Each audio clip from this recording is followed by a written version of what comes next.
Hello, everyone. Welcome to this session. I hope you are enjoying StrimziCon this year. So as you probably know, sorry, let me introduce myself first. My name is Gantigmaa Selenge. I go by Tina as well.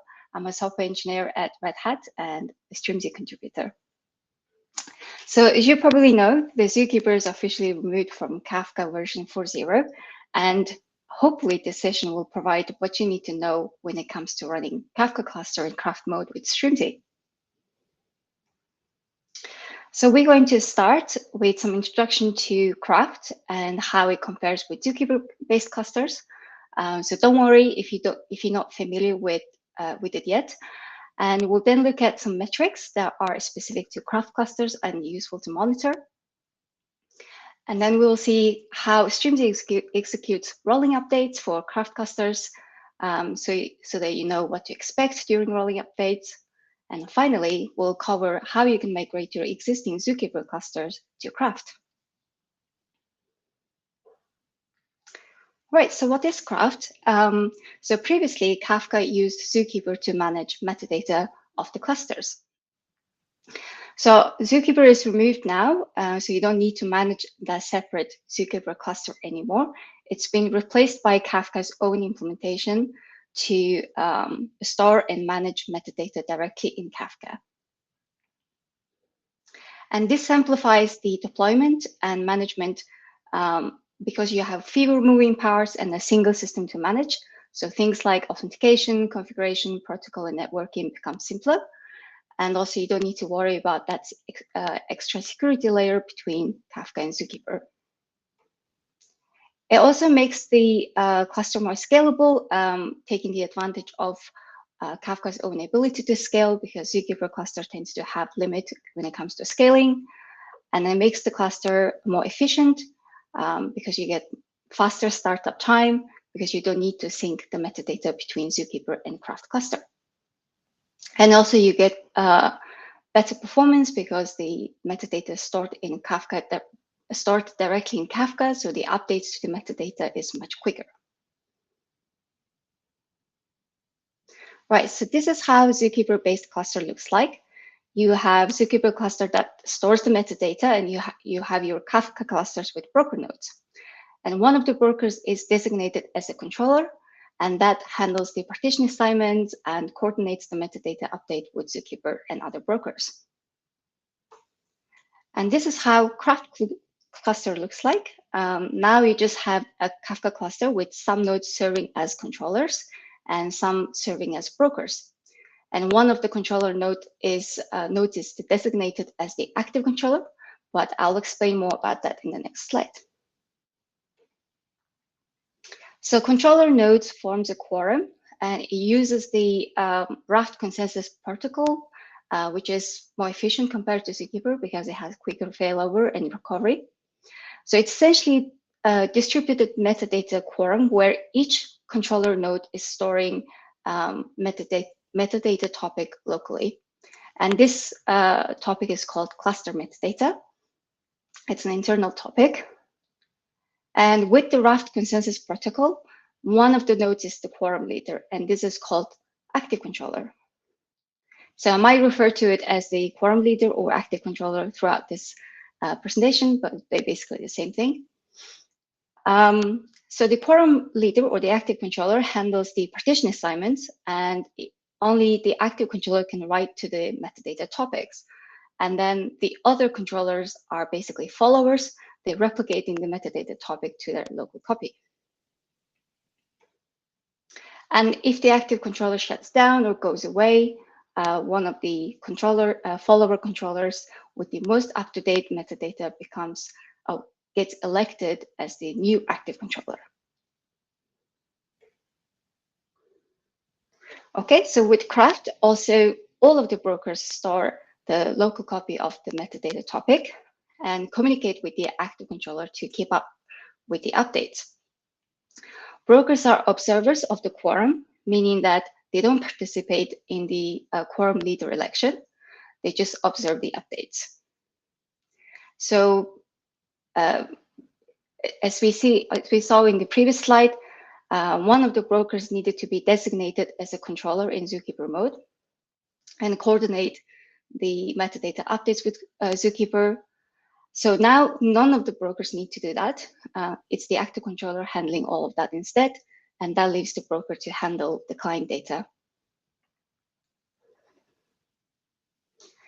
Right, so KRaft offers a range of flexibility in how you want to run a cluster. So the first one is dedicated controllers and brokers, which is the recommended setup for production.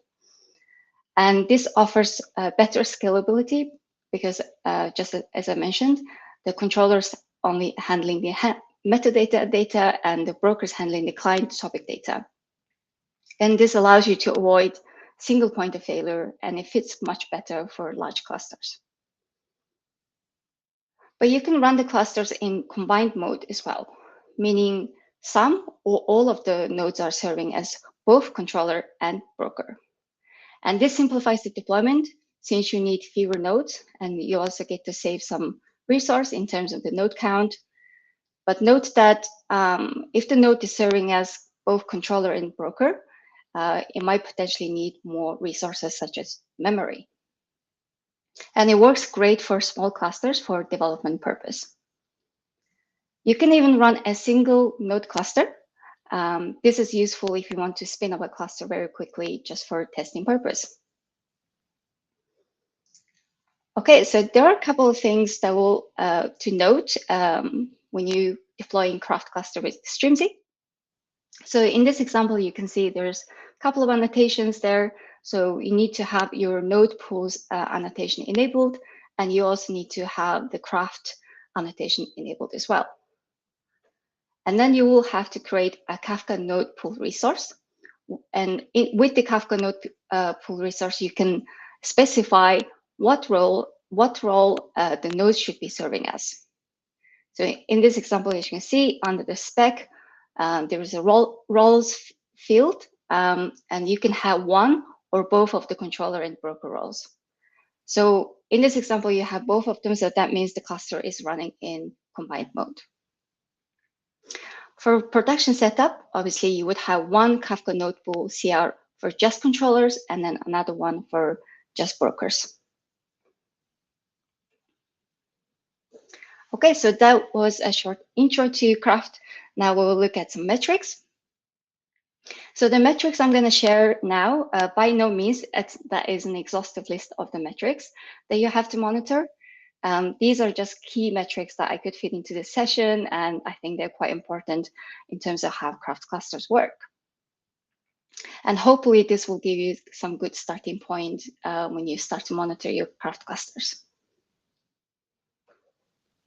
So we'll first look at KRaft metrics that are specifically for controller quorum and metadata exchanges between them. These are good indication of the quorum health. So the current leader, this is the quorum leader's ID, and this is useful to monitor to make sure that all of the controller nodes are seeing the same quorum leader. And then you have current state, which shows the state of the controller is in. So from high level, we want to see one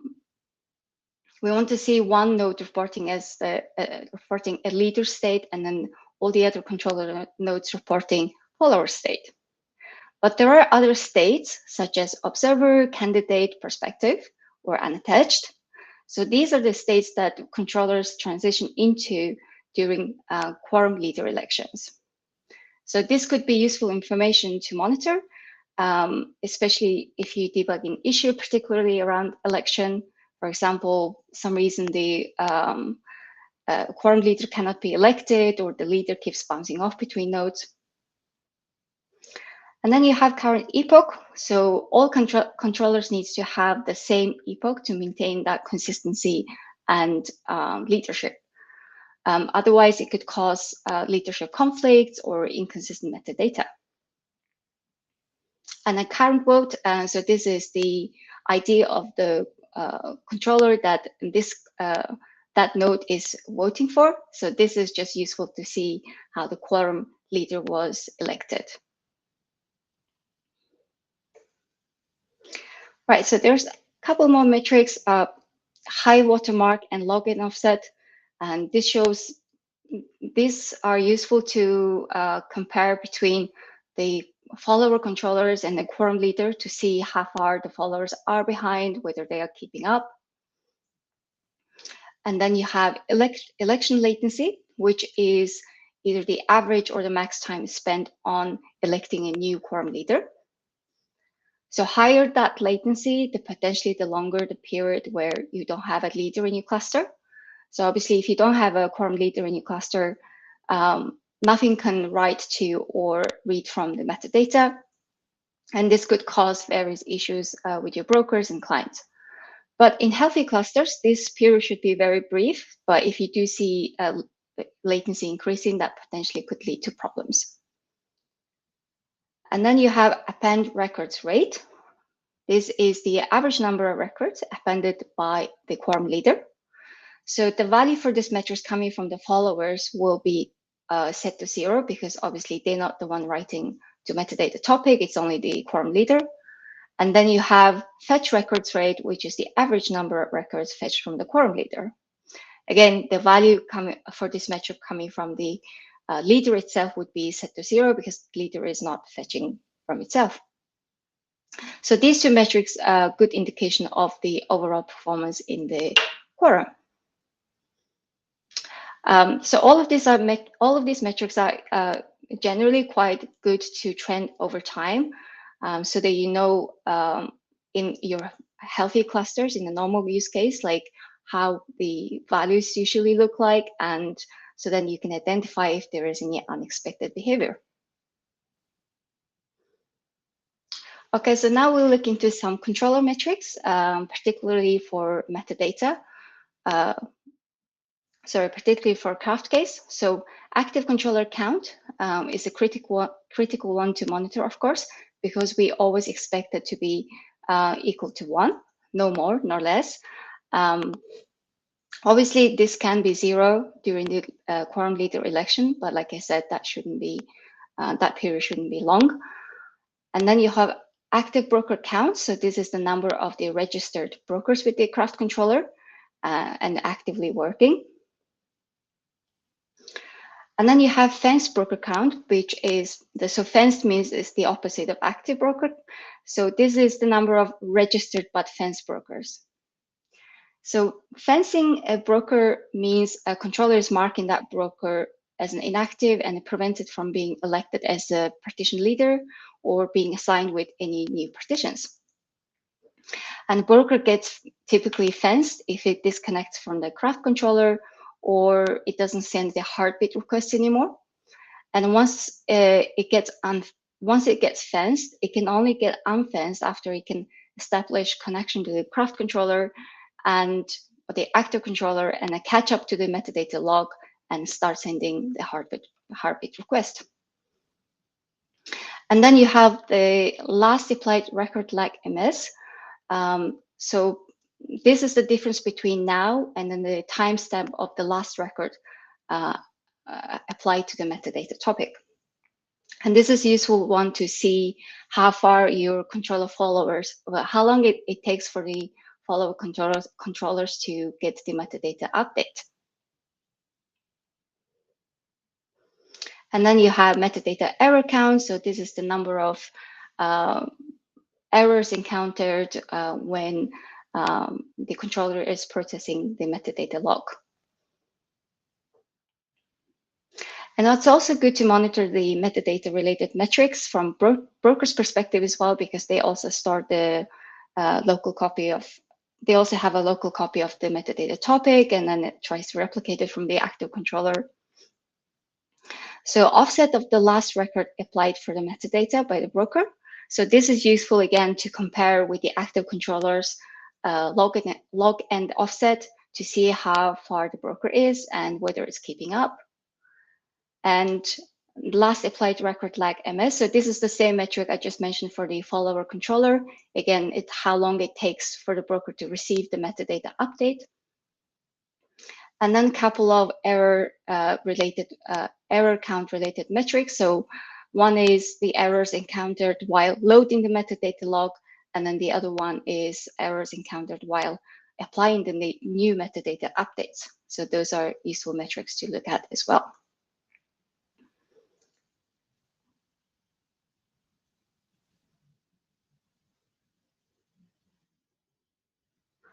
Okay. So there was some screen issue apparently. Was this resolved? So yeah, there are some people that are not able to see your slide, but anyway, the others can. For example, I'm one of the people able to see your slides. So I was just asking them to refresh. Maybe it's a glitch, it's a problem on their side, not on your side, Tina. Okay, cool. So yeah, you can go on. Thank you.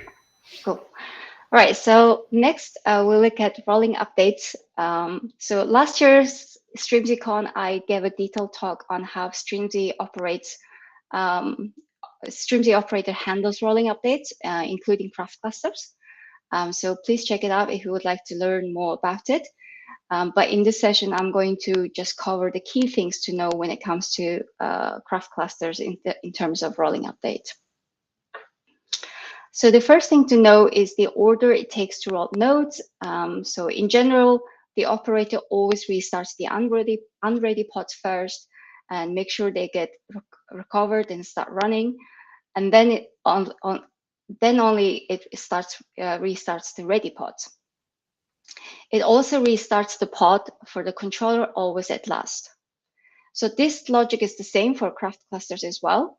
But we also now take the KRaft controller, so the KRaft roles into the consideration as well. So for KRaft clusters, we first roll the unready pods like we did before, and then we roll the controller nodes that are followers only, and then the combined nodes that are followers only as well. And then next we roll the active controller. And then we roll the brokers after. So this is the order it goes. The reason we roll all the controller nodes first, because without the quorum, the brokers would not be able to operate. So it's quite important we operate on the quorum first and then make sure it's stable and then go restarts the broker. The operator also does quorum health check before restarting any of the controller nodes, similar to how it does availability check before restarting any of the broker nodes. So to the operator, the quorum is considered healthy when the majority of the controllers are keeping up sufficiently with the active controller. So in this example, I have nodes 0 and 1, which are fallen behind for the metadata topic updates, whereas 2, 3, and 4, they are up to date. So in this situation, only node 0 or 1 can be restarted, since 2, 3, and 4 are up to date, and that makes the majority. However, we cannot restart 2, 3, or 4, because that would take out one of the nodes that makes the majority that are up to date. So that is kind of the overall logic for rolling update. Okay, so we'll now look at migration. So migration from Zookeeper to KRaft requires a lot of manual steps, but Strimzi automates most of this for you. There are just a couple of steps the user would need to interact during the migration, and that gives the user the ability to roll back in case they need to.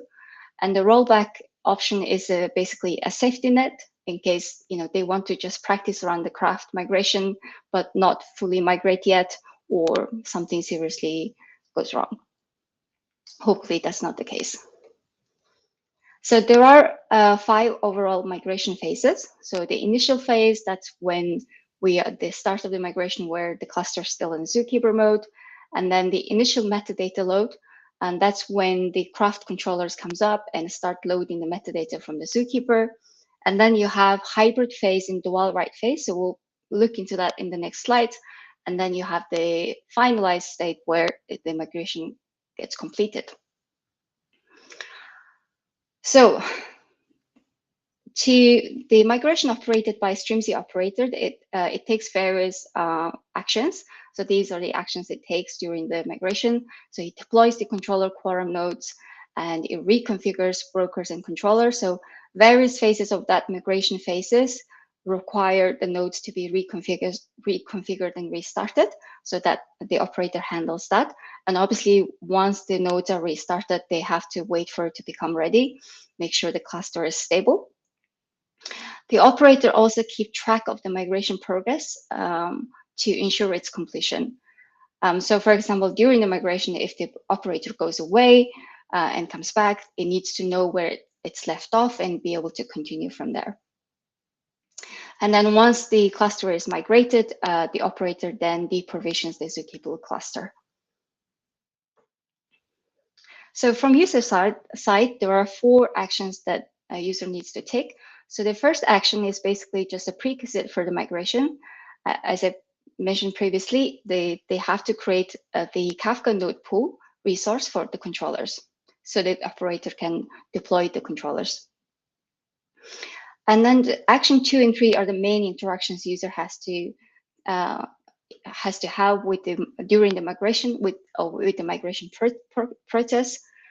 So one is to trigger the migration using the annotation on the Kafka CR, and then the action 3 is to finalize that migration or choose the rollback if needed. So once the migration is completed, there is just one small post-migration cleanup to do.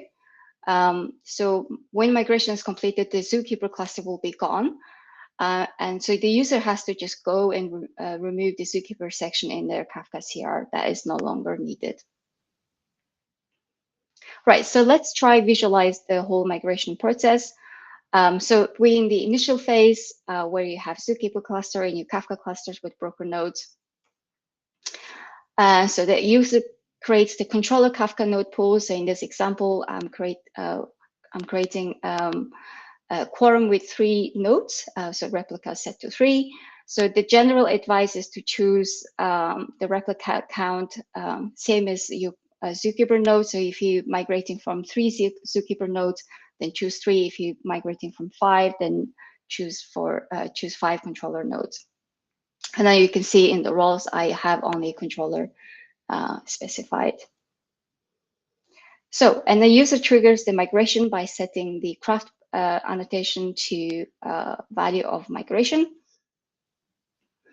So the Strimzi operator has its own states to keep track of the migration progress. So this state is stored in the Kafka CR under the status section, and it transitions through different state values. And we'll see how this state maps to the migration phases we talked about in previous slide. So we first in the initial phase, and then the Strimzi sets the state to KRaft migration. So in this state, the operator will deploy the controllers with the necessary connection details to the Zookeeper, and then the migration flag enabled so that KRaft controllers are aware that they are in migration mode. So as they start up, they will create connection to the Zookeeper cluster. And then in the initial metadata load phase, the operator reconfigures the brokers with connection details to KRaft controllers, and then also the migration flag enabled. So the brokers are also aware they are in migration mode as well. And then it rolls the brokers. As the brokers come up, this is when the migration process starts within Kafka. So when the metadata is loaded, initial migration is completed. We go into this hybrid dual write mode, and then the Strimzi state changes to KRaft dual writing. So what that means is now the controller is handling the metadata updates. The brokers are talking to the active controller of the KRaft quorum, but they are still operating in Zookeeper mode. And the active controller is at this point as seen as the normal designated controller, just like they do in Zookeeper mode. And then the KRaft controller is writing the metadata update to Zookeeper. So that means the metadata gets stored first in KRaft controllers and then gets copied into Zookeeper. So the reason for keeping the zookeeper updated at this stage is it's important in case the user wants to roll back. Also, the brokers still have the connection to zookeeper cluster, so that also makes that is also important for the rollback process. So the next phase is the dual write mode, and then the operator reconfigures the brokers to disconnect from the zookeeper now, and then remove the migration flag. So at this stage, the brokers will come up and they will be running in fully in KRaft mode. But we're still updating the zookeeper with metadata updates. So that is why we're still in that dual write mode. But the Strimzi state changes to KRaft post migration once the brokers are fully running in KRaft mode. Right, so now is the time for the user to finalize the migration or roll back if they want to. To finalize it, the migration, the KRaft annotation has to be set to enabled. To roll back, they have to set it to rollback. But I will not cover the rollback process in this session because of the time limit. But let's say we finalize in this KRaft migration. The operator will then reconfigure the controllers to remove the zookeeper connections and remove the migration flag and enroll the controllers. So as the controllers comes up, now the cluster is out of migration mode and is fully running in KRaft mode. And then there is no longer connection between the zookeeper to the brokers or the controllers, and operator then go and deprovision the zookeeper cluster. So after the zookeeper cluster is deprovisioned, if you remember, there's a little extra like post migration cleanup where they can go and remove the zookeeper section from their Kafka CR. So they can do that now. There you have your KRaft cluster now. So this was a condensed information on migration to KRaft. My colleagues, Kate and Paula, they've given much more detail to talk about this recently in a conference called KRaft. So please check it out. It happened in London a few weeks ago. It was a really good talk. And that was a lot of information. So let's quickly summarize what we just talked about. So KRaft is a distributed metadata quorum where each node is storing the metadata topic locally and keeping it up to date from the active controller. And it's important to monitor the rough metrics as well as the metadata related metrics for both controller and broker. And the operator considers the quorum to be healthy when the majority of the controllers are sufficiently keeping up with the metadata updates, which is crucial for rolling updates. And the migration is automated by Strimzi with just a couple of interactions required from the user for the migration process just to trigger and finalize the migration using annotation. That is it. Thank you very much. Yeah, thank you, Tina. Yeah, thank you very much, Tina, for your presentation. So let's try to answer. Sorry, maybe this way is better. Let me try to ask some questions that we have here in the Q&A. So the first one is why separating controllers and brokers is better for production? So not running a collocated node or mixed mode. Yeah, so as I mentioned, so you get much better isolation of the workload, and you get better scalability options. So if your brokers are just handling the client data, you can scale as your load increases without having to worry about your controller nodes. And also, if the brokers, you get the single point of failure. So if that node, if their node goes down, that will impact the quorum as well as your broker availability. So you get that separation of workload and safety for that reason.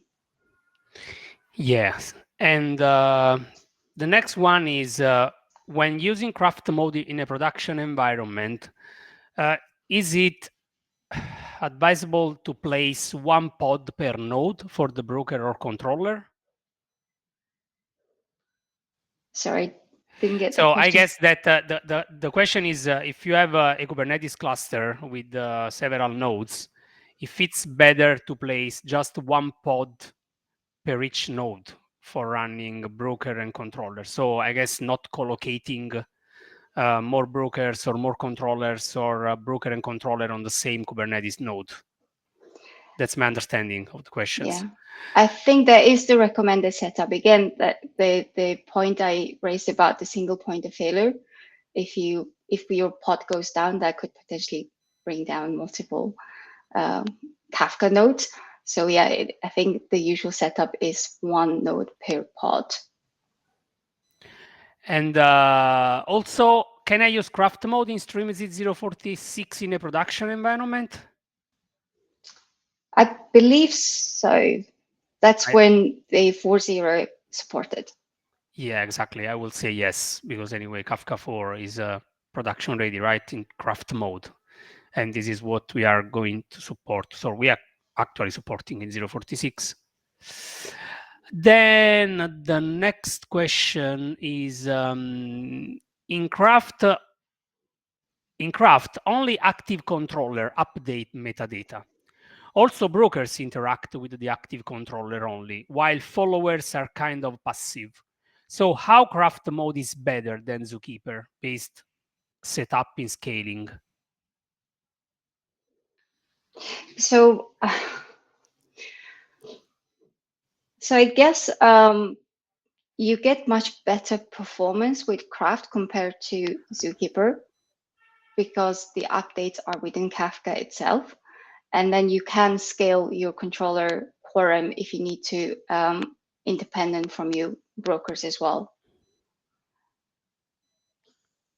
Yeah, and also when you are using Zookeeper and you have to rebuild the cache of the metadata, you are reading again from the Zookeeper metadata. So it's a long process, I would say, which is not the same as it happens in KRaft, where you have the Kafka topic replication for you, right? And yeah, I guess there is a follow-up question, but I can't understand to which question was related. Do you mean by pod rule or node? I can't get this from Ryan, so. I guess that was the one node per pod. So I think that is how you deploy the Strimzi pod set, for example, with Strimzi when you deploy in Kafka cluster. It will deploy the Strimzi pod set, and that will deploy a pod per Kafka node. I don't know if there's any setup we do like running several cluster Kafka nodes within the same pod. Okay, thanks, Tina. So Ryan, if you need some more, explanation about this, please use the chat where we can have threads and we can continue the discussion or using the Strimzi Slack channel.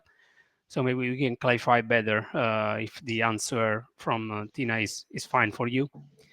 Thank you, Tina. Thank you very much. Thank you very much for your session.